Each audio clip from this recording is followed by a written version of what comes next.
找谁啊？你好，我们找杜飞。我就是。你们谁？我们是您的律师。我叫何塞。这位是罗宾律师。我们一定会竭尽全力减轻你的罪。我没有罪。是这样，能让我们进去说吗？就在这说。我们来呢，今天找你，首先是想向你来了解情况的。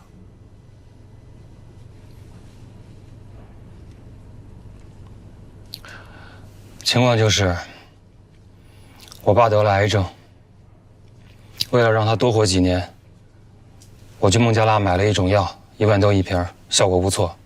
完了，我就在我爸的病友群里分享了这种药，很多病友希望我帮他们买，就是这样。我不知道我犯了什么罪。你从孟加拉买回来的这个可比替尼啊，它是没有经过国家药监局的审批的。那是药监局的事啊，找我干嘛？是这样，我呢先给你普及一下起码的法律常识，好吧？在我们国家呢，没有经过药监局审批的药物，被认定为假药。有些药呢，在国外是被认可的，但是在国内就不一定被认可了。而且我国对药品管理的制度的严格程度，那在全世界都是名列前茅的。所以你从国外代购回来的这个药被认定为假药，这是没有问题的。你是在说我有罪吗？不，我不是说你有罪啊，我是在跟你说法律是这么规定的。那就是法律错了。哎，你这样的态度，我们没有办法为你辩护。谁让你们来的？那你们来干嘛？哦，让我认罪，给我个轻判，门儿都没有。你先别激动，我们今天来的目的就是来为你做无罪辩护的，但是前提是你得配合我们。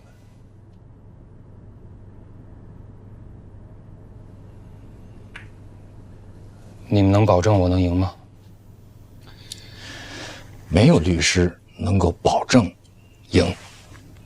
那我为什么要配合你们？哎，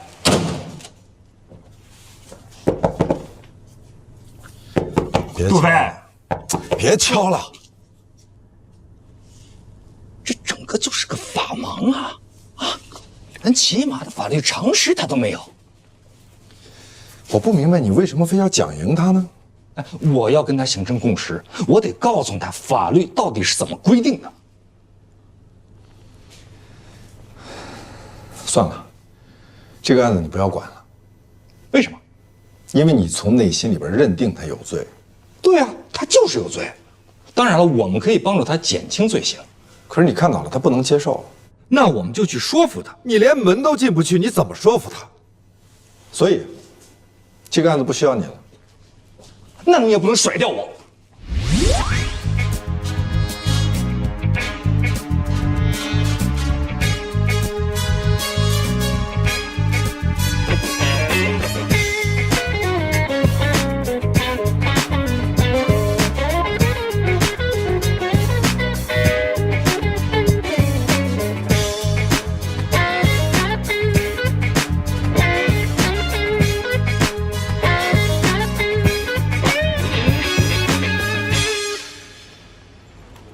你跟何塞怎么了？杜飞到底是谁的朋友？封印不想让我告诉你，封印的朋友。他不想让你知道。来，他不在办公室。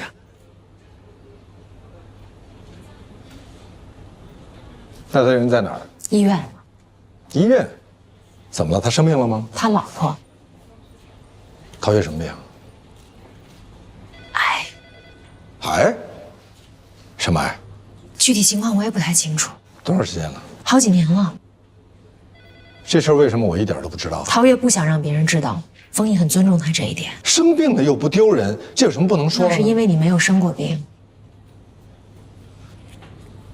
我母亲是病逝的，当年人家都说她生病是因为她缺德，遭的报应。说这个话的人才缺德。杜飞曾经帮陶月代购过科比替尼。懂了。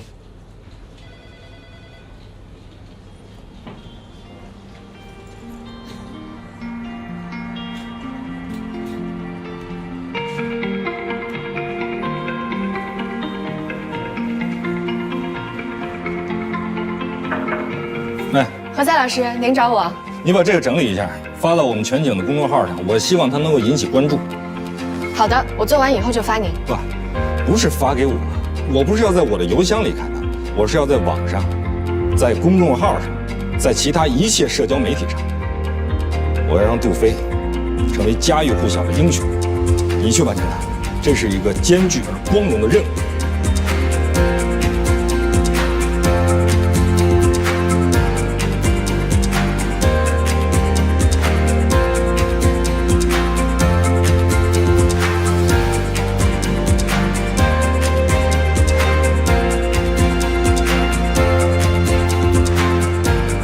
报星者杜飞，杜飞是谁？明天你就知道了。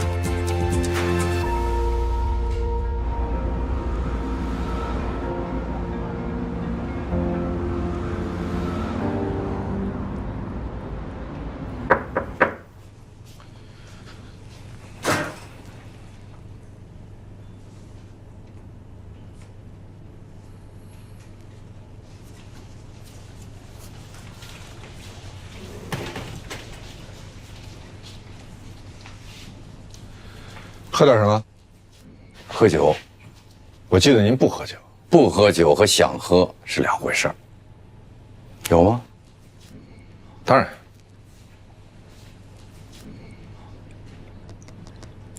好。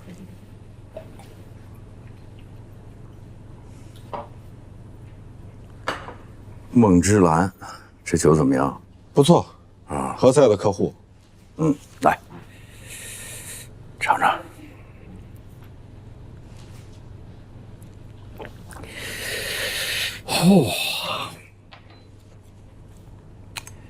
我听说了，这个杜飞啊，他不信任我们，就不怨他。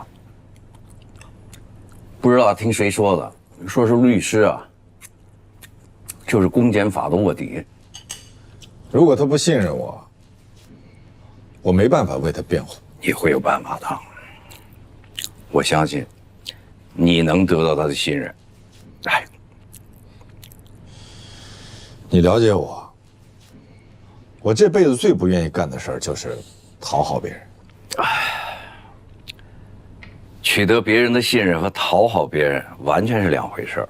我从来就不信任讨好我的人，但是你从来就没讨好我。可是我相信你。我的意思是说，与其去争取一个不相信自己人的信任，不如直接服务一个你相信的人。我知道你不差杜飞这个客户，但是杜飞他需要你。我一直支持你的做法，只和相信自己的人合作，代理相信自己的客户。但是杜飞这个案子比较特殊，他值得我们花时间去赢得他的信任。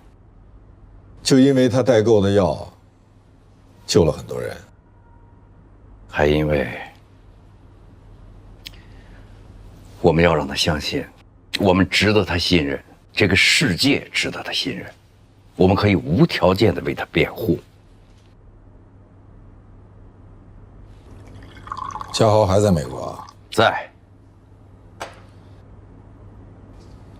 那他知道他妈妈生病了吗？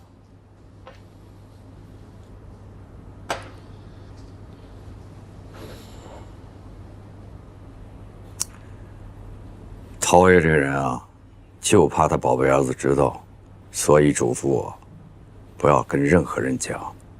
你知道，咱们这个圈子啊就这么大，这个家豪要认识这么多叔叔阿姨，万一谁说漏了嘴，说不定就传出去了。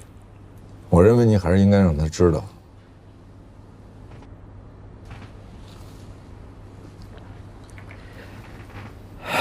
他还有多少时间毕业？还有1年吧。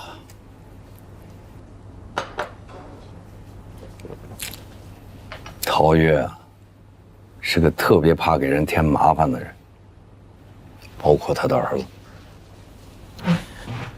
他大概是这么考虑的吧，怕影响儿子的学业，所以不想让任何人知道。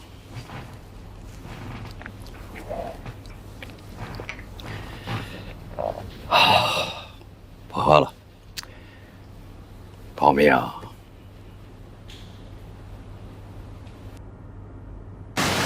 身体最重要，因为健康最贵。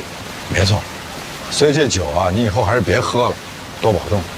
你知道啊，陶月吃的药如果是正品的话，一瓶多少钱？11万。嘿嘿，你行啊。对，11万，11万，每个月11万，每个月这就是续命的药。我知道。杜飞啊，他代购这个药是孟加拉产的，是仿制品，11000块钱一瓶，是正价的1/10。他到现在也不知道他哪里错了。他是一个救命的人，怎么就犯罪了呢？他完全没有法律知识。他和你我比起来，他就是个法盲。行了，老大，你别说了。嗯，我会替他辩护，努力替他做无罪辩护。为众人抱薪者，不可使其冻毙于风雪。说得好，上车。嘿，说得好。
Hello， 你的餐好了，您的号牌，请稍等。对，好，谢谢。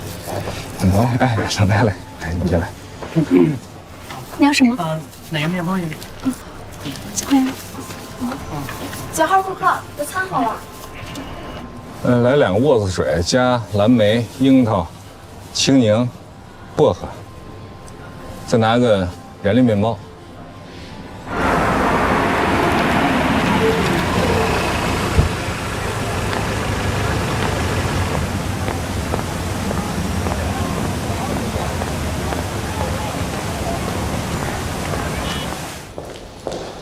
杜飞太太来了，在你办公室。他看到那篇抱薪者杜飞了？当然，微博已经转发好几千了，公众号上大家也都在声援，为众人抱薪者，不可使其冻毙于风雪。黛西来了吗？他来了，我马上让他去找你。他怎么又没来？他加班到今天早上。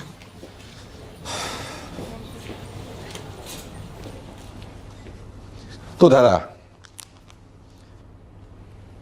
抱薪者那篇文章你们发的，怎么了？怎么了？杜飞现在在取保候审阶段，法院还没判呢。人家反复的在叮嘱我们不可以公开发声。这样，你们就说这不是你们发的，您就说你不知道就可以。我不能说我不知道，他们抓了我丈夫。他们又抓了杜飞。今天来了几个便衣，正好孩子在家呢，他们就跟杜飞说带杜飞走一趟，还说因为孩子在家，就不给杜飞戴手铐。这是什么呀？委托我为你丈夫代理的协议。我为什么要委托你？刻不容缓，请你相信我，恳请你相信我一次。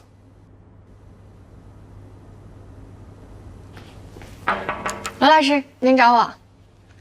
马上联系到这个名单上的所有人，问问有多少人愿意为杜飞求情作证。好，是谁写的？那个抱薪者杜飞。何塞老师让我写的。你写的？啊？为什么要写？啊？你知道发生了什么吗？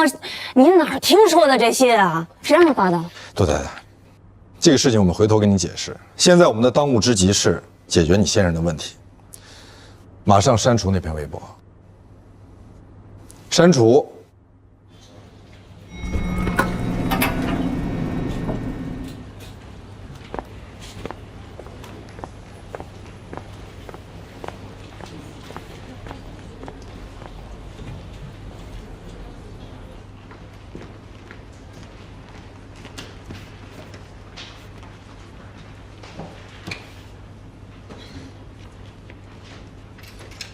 何塞今天有点不正常，你最好躲着他一点。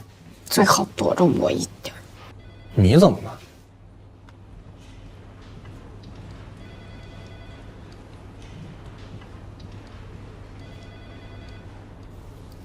你要删了？罗宾让你删的吧？罗宾太高了，删了我们就没什么把柄了，而且肯定会有截屏，到时候大家肯定会更加关注这件事儿。大家会说，为什么删了呀？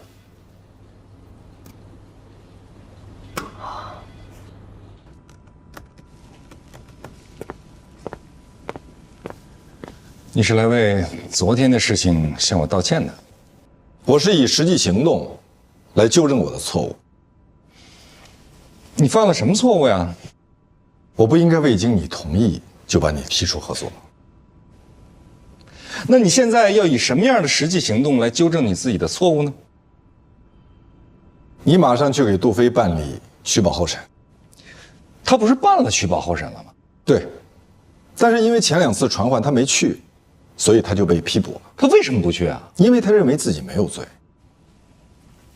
那我们2个是拍档，为什么我一个人去啊？这点小事儿，我就不用去了吧？对，这么点小事我自己去就可以了。那你干什么啊？在我去给当事人办取保候审的时候，我想去找一趟你父亲。你找他干嘛？我打算说服检察院，召开一次听证会，邀请著名的法律专家、法学教授群策群力。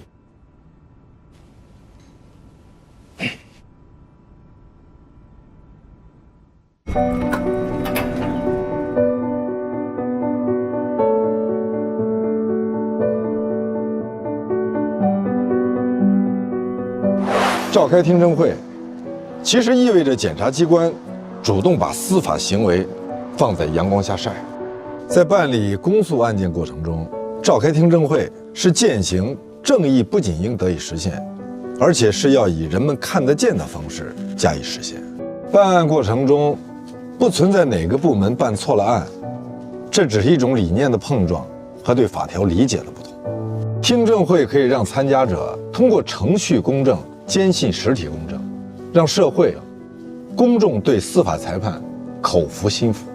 公开听证可以充分听取各方意见，提高司法决策的透明度。